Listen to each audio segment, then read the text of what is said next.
Good morning, Jefi, Ed here. Like you don't know that. After like 3 years of doing this. Good morning, Ed. Good morning. Good morning. I'm excited about what we're going to talk about today. This is a cool one. I got to tell you, when you first pitched know. it, I'm like, "Ooh, this is deep. This is intense." But it's so important. So important. I know. So give us a little backstory. Give us a little backstory on this. Okay, so I did a workshop with Jeremy Patterson on one of my favorite lenders, and it was based around generational wealth. And we had people in this workshop from the ages of 75 to 21. Whoa. So everybody was in a different journey spot. So it was really cool to watch as this information unfolded. And basically, this series that we're going to do together is taking that information just a little bit deeper. That was one of the things that we got a lot of feedback on is, and everybody needs a different space to go deeper. So we're going to do this, and then I'm going to, and you can share with your clients the pieces that go deeper for them. Absolutely. And so why do you think this is important? Why does it matter, Jeff? Well, one of the statistics that popped up was 77% of families report being anxious about their financial future. And that's a huge amount of people. That's a lot of anxiety floating around out there. That's a lot of anxiety. And it's, and a lot of anxiety comes from what is not known, right? Correct. It's like the unknown is what kind of can produce that. And so what a great opportunity for us to kind of dive in and bring other people in and do this. So we're excited. It's going to be a 4-part series. Mm-hmm. And, me being the logical one, I kind of like to lay that one out and where we're going. I like a little, you like the plan. You like the plan. I like to see where we're going. I know.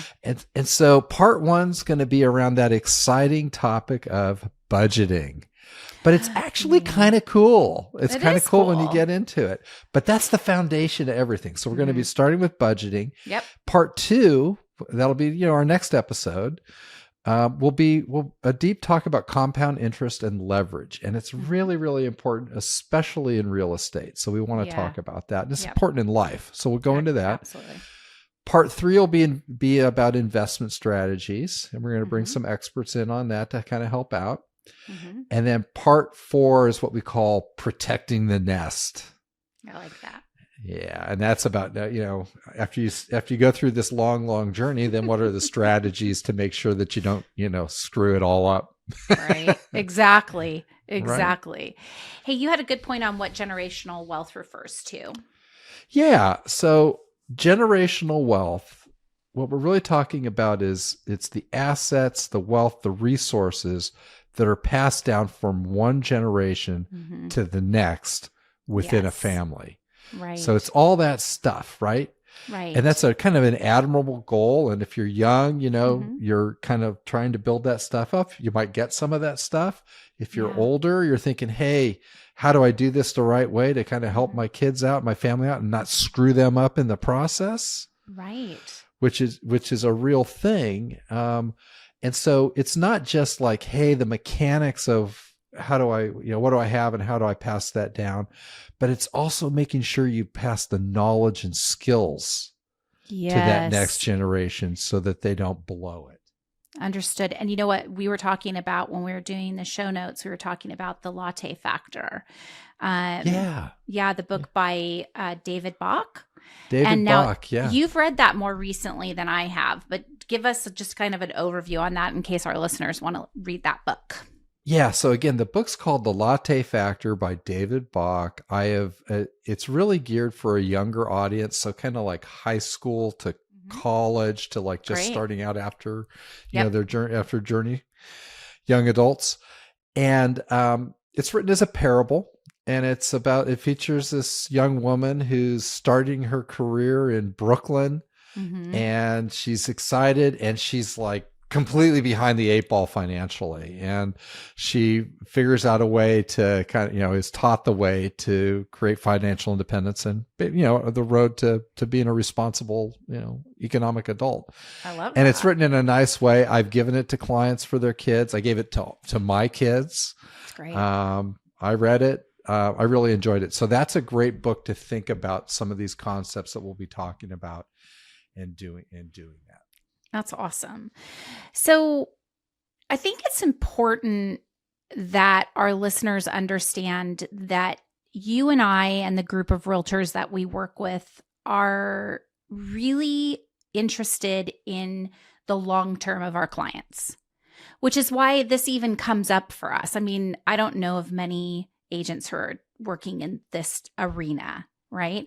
I have two great lenders, John Schindel and Jeremy Patterson, who both independently have told me maybe I should have been a financial planner, because that's truly what I do with my clients. And it is. And if you haven't worked with our team, you wouldn't know that our ultimate goal for our clients is to see them lay a path wherever they are. Maybe they're first-time home buyers, maybe they're buying their fifth home in their investment properties, who knows?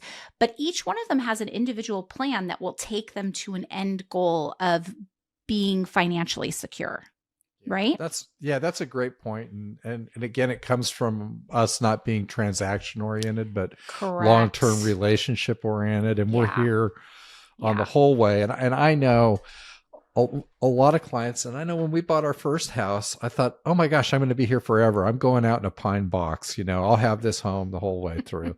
And that's not just the way it works, right? No. And so we want to be there for our clients to help them make good decisions and to build that wealth. And then we have the relationships for people to help on the different financial advisors. Right. And then real estate's a big piece when you're trying to build generational wealth. Real estate's a really big piece for a lot of strategic reasons we're going to get into in future episodes. Exactly. So something that came up recently was that there was a survey done by the Motley Fool in July of last year that the median savings amount was $1,200. That's what people had saved. And that's down from $4,500 in 2022. And I want to throw this out there. I am not a perfect budgeter. I'm not even a great budgeter. And you don't have to be perfect at this. This is an ebb and flowing thing. And I always look at it as kind of like you're going to stand naked in front of someone and expose all these things about yourself, right? Yeah. With finances. And people have such a hard time talking about it. It surprises both of us and most of the people I know. This isn't even something that's taught in schools, but this is what sets people up for the rest of their lives. Yeah, and that's a shocking statistic. Oh my God. That median savings is $1,200 and it's down. And this is a great example of like median's what you need to look at. It's in the middle. It's not the average. The average I think was around 38,000. I think we said. Right. But that's then based on a lot of people who have a lot of money. Yeah. This is the middle of America, right? Like median home price, right? That's the way you do it. Exactly. So that's a really good one. And, it gets back to the skills of you want to teach your kids and try to apply to like consistently save over time. And that's teach yourself. Like this is this whole, and I don't want to call you an elitist. Whoa. But this is this whole attitude that everybody is where you think they are, or everybody is where I think they are. That's not true. Right. And the problem is there's so much shame based around not having things put together. And I'm going to expose myself here too. Like the other day I had a conversation with a very good friend of mine who's extremely good at budgeting and extremely good at saving. And I said, I'm a little embarrassed to sit down with you because I know I'm not where I need to be. And his response was, hey man, we got to start somewhere. So let's just go get vulnerable. Let's go figure this out. And that's the piece I really hope that people will take from this, because this isn't just about sharing this information with your kids. This is about sharing this information with everybody, because we all have a different jump off point. Now, wouldn't it be great if we all had this conversation with our children, or that conversation was had with us? Sure, it would be, but we're not all in that space. So that's where we want to talk about describing the 5 spending buckets. Yeah, we'll do that. And I think, no, that's a very good point. One of the other things is that money is meant to be spent, right? So if you don't 100%. allocate where it's going to go, it will slide. It'll just slide right out of your fingers. And it's kind of like cheesecake is meant to be eaten, right? So if you bring that into your home, you'll eat it all. Yeah. Maybe I'm getting a little personal here. And then it's like, but if you don't allocate those slices, then all of a sudden you're up on your weight. And it's the same kind of thing. Same kind of thing. So before we get into the spending buckets, I do think we should talk a little bit about credit card debt. Oh yeah. Let's get that one out there now. Let's get it out. Okay, so my philosophy on this, I don't know where you sit. Hi, my name is Jefi, and I have credit card debt. No, I don't actually, but that sounded like an AA meeting there. Yeah, it did. Well, it kind of is, because I think the number one thing you have to do is pay that shit off. If you have it, pay it off. Yes. And look, I'm going to throw this out there because we did not put this into our notes for today, but there is a very smart way to pay off debt. And if you're interested in that formula, the formula that I've shared, Jeremy shared, John shared, I would love to email that to you or share that with you. So please reach out and just ask for it, and I'll send it over or put it in the show notes. Yeah. And I was going to say, we may do a little short on that too. That might be a good idea. 10-minute takedown. So, thumbs up on that one. Thumbs up. But you got to pay that stuff off. And this will become more evident when we get into the power of compound interest, because compound interest can work for you, or it can kill you if you're on the wrong side of it. And so that's number one. Okay. And love that.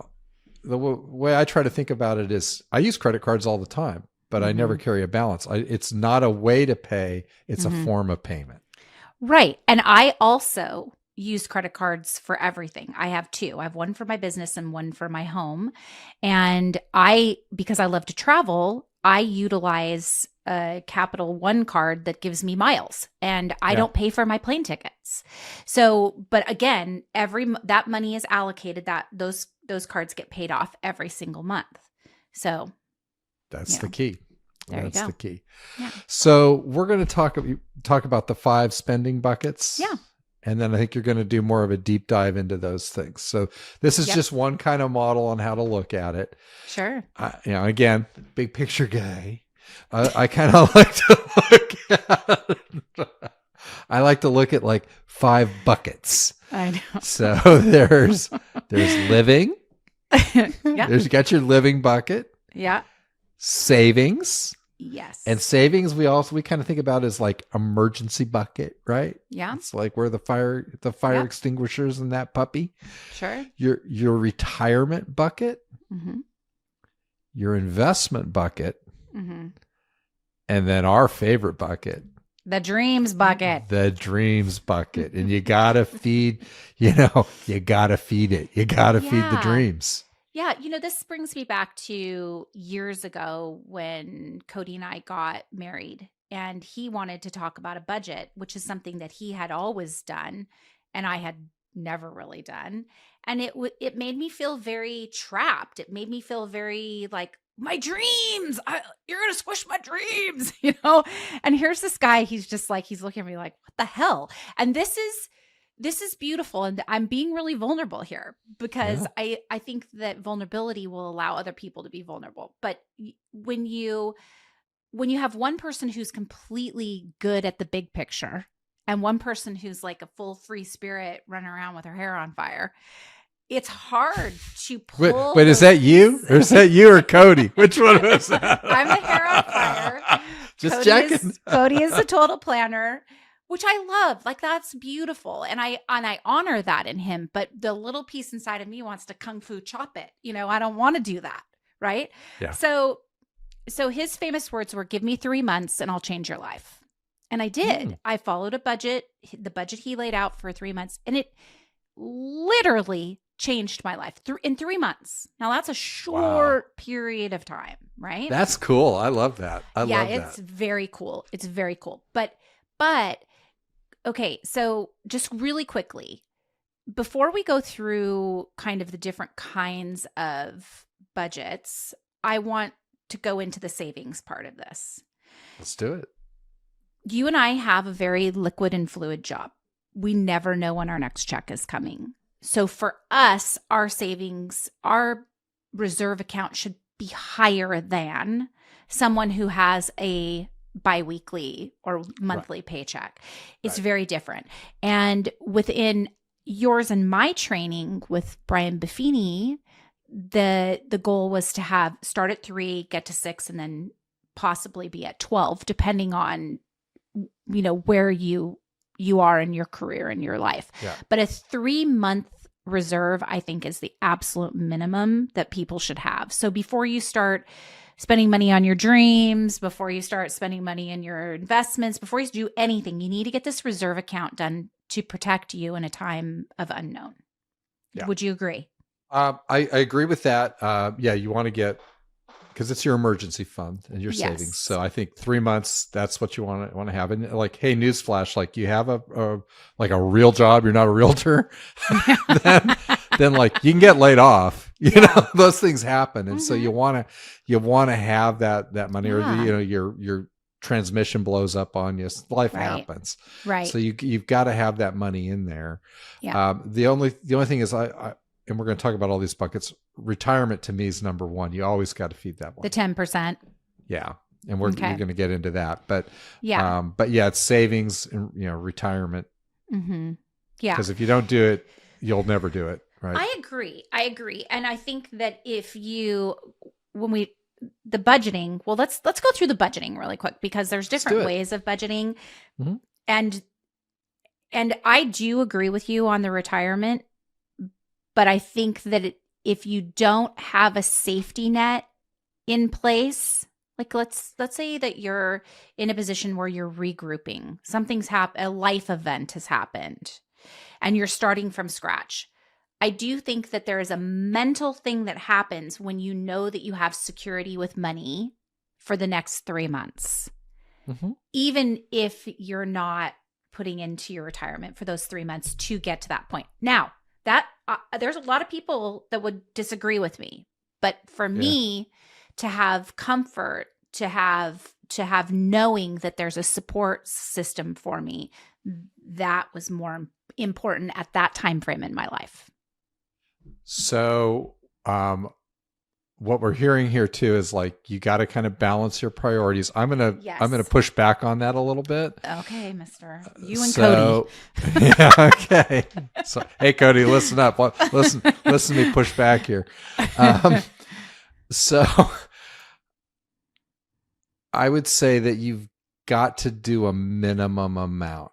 And so, if you're in this series where it's like you can't do 10, do 5. Do something. And the reason is, and we're going to get into that next week, is the power of compound interest and bad habits. If you don't do it, there'll always be a reason not to do it.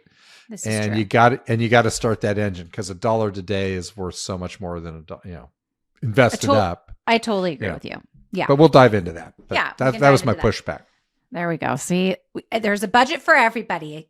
Okay. You just gotta do it. Okay. And I keep calling it budget, but lovingly, Jeremy calls it a spending plan, which I think is way better. Yeah. Okay. So you can't grow what you don't measure. And so if you don't have a plan for where your money goes, kind of like the cheesecake factor, it's going to go somewhere, right? Yeah. Okay. We know that. All right. So there's many, many, many different kinds of spending plans. Many.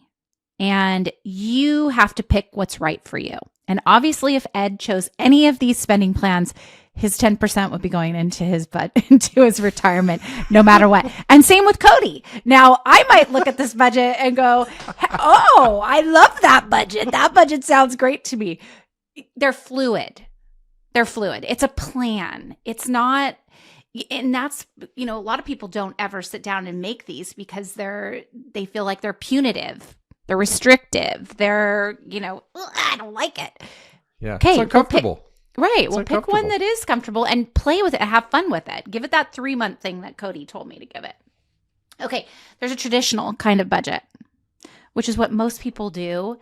And that's a detailed plan of income versus expenses. And you have it over a specific period of time and you revisit it. So for Cody and I, when we first started our budgets, that's kind of how we worked our budgets. And we just, this is our living expense. This is what we'll have left over.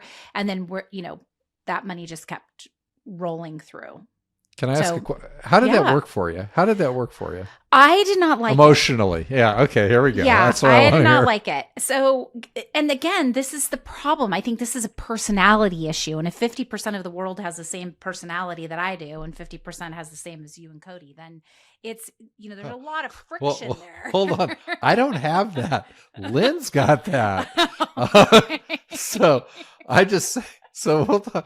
Now, like, my solution was like, she took care of it, right? Because because she's really good at it, right? And she's really good at it.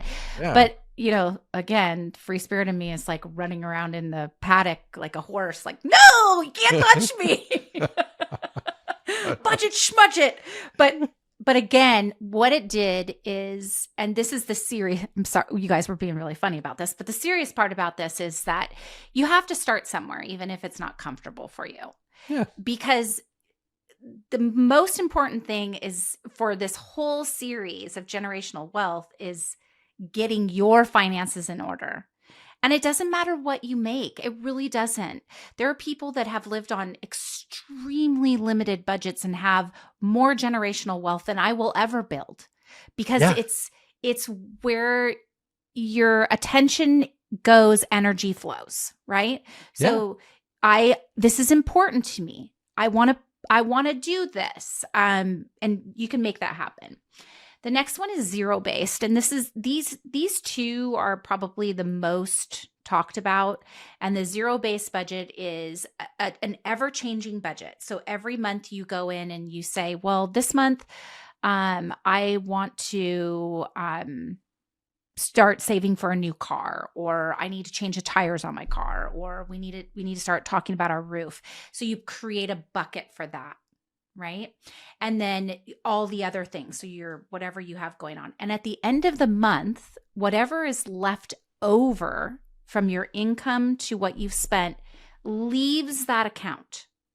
So if you have, $1,000 left, that leaves that bank account and that is allocated somewhere, whether it's retirement, it's into your savings account, it's into your dreams account. It doesn't matter, but it doesn't stay in a place that gets spent. Yeah. Makes sense? I personally, I like that one the best. I do too. It's exciting to me because you can change it and you can have goals and you can, you can do whatever. Okay. Say like all that other stuff. And part of that is like we have highly variable income, right? So yeah. So that's kind of why it speaks to us. So highly variable. Highly.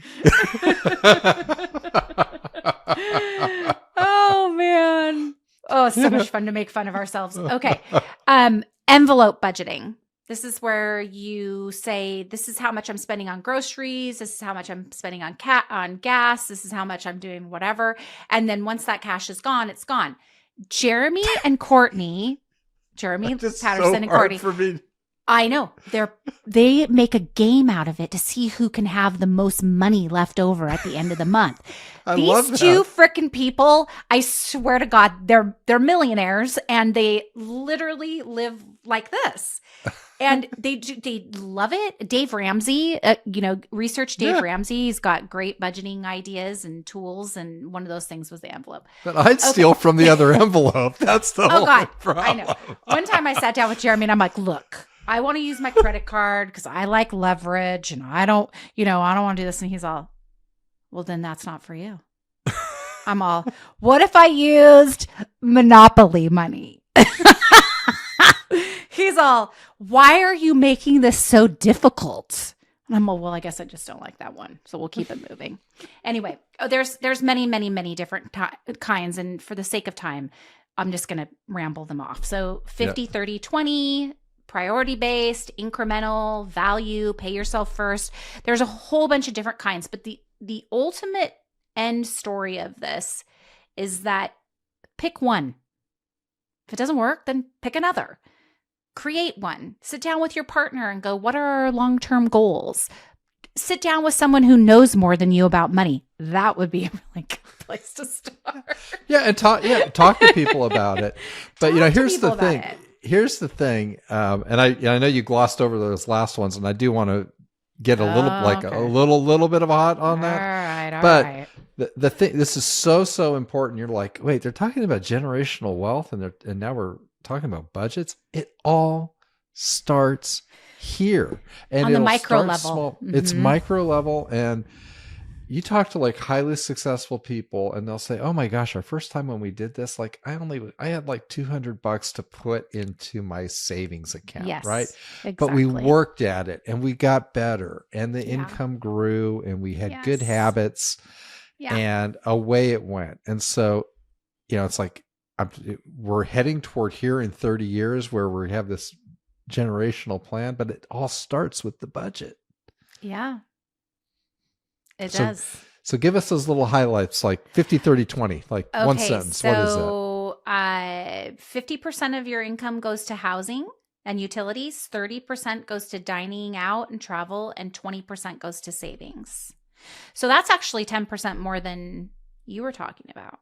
Well, that's 20% to savings and debt repayment. Yeah.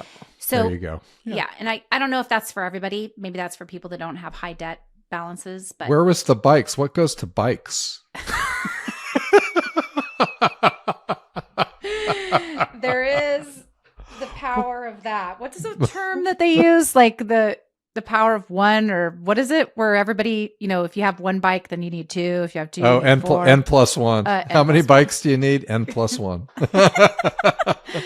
Oh God. Okay. Priority based. Prioritized based on the importance to achieving financial goals. So that's a very fluid one. That's one where you sit down and go, okay, what's our Achilles heel? Oh, we have too much debt. So then the whole budget is planned around paying off the debt. Yeah. Okay. Or, hey, we don't have enough in retirement. The whole plan is based around getting money into retirement. So that's something you'd have to really work through. Incremental is adjusting the previous budget figures based on changing the income and expenses. That is probably more based for people like you and I that have very fluid paychecks. Right. Value, aligning spending with personal values. That's also maybe a little too fluid. Like you need to get a little tighter in there. So that you have a long-term goal. So what are my values? Right. What are my values? With travel. I think I need 3 horses, maybe a new car, whatever. Pay yourself first. Okay. So this one I think should probably be a part of every budget. And this is that point that you were making earlier, where pay yourself first in your retirement. Because the longer you have for the compounding interest, the better off you are. Yep. I'm so sorry, Cody, that I didn't listen to you sooner. Yeah. We all have that conversation at some point. Okay. You were right. You were right. So keeping it moving. We're going to talk, like you had this saying about everyone hates a budget. Yeah, everybody hates a budget, but everybody loves a spending plan. Right. It's just a mindset. It's just a mindset. And that's like the goal guy in me, right? It's like, hey, I'm headed here. And then that's where that dream bucket comes in, and you can get excited about it. And then things just kind of, take care of themselves. They do. It's amazing how much money you can save when you have a goal you're working toward, right? And you need that money to fund it. It's amazing what you can do. One other, let's end this on this note. Years, probably 20 years ago, I'm sitting listening to Brian Buffini, and life is life is pretty crazy at that point. I have 3 young kids and, whatever, the world's turning and I'm a realtor. And he starts talking about automatic savings. When you don't see it disappearing every month into a savings account, it's the most beautiful thing. And then he said he and Beverly, his wife, then upped that as their income grew. They changed that automatic savings, but it's not an active thing. It's a passive thing. It just happens. It just goes into the savings account. It just moves itself out. Just, if you just started there. Oh, that's like, okay, action item. That's like a huge one. There you just go. Set that action up. Item number 1. Mm-hmm. Yeah. Set that up. Pay yourself first. Right. And an action item, get rid of that. If you got credit card debt, get rid of it. There's a lot of freaking action items. We're trying to keep this simple. I know. I will say, you know what? Yeah. I will share this. I know this is a long episode, but you know what solved me with carrying credit card balances? What? Using an Amex. Yeah, mine was Mary Cody. Well, there you go. Well, mine was Mary and Lynn too. If I'm being really honest, I know. If we're being really honest, but an Amex, you can't carry a balance, right? Yeah. So it teaches that behavior. It's like, oh, I'm not using this, and I'm going to pay it someday. It's like I got to pay it at the end of the month. So it's just a method of payment, right? And my that card changes. Should be called the Cody. The Cody. If you carry the Cody card, you don't carry a balance either because there's dinner chat about what's on your credit card. Yeah, there's that. All right, everybody. Look, I know we dropped a lot of information. We hope you find this super valuable. And our next part in our series is compound interest and leverage. So exciting. Oh, it's a good one. It's a good one. It's my fave. All right, everybody. See y'all later. We'll talk to you soon.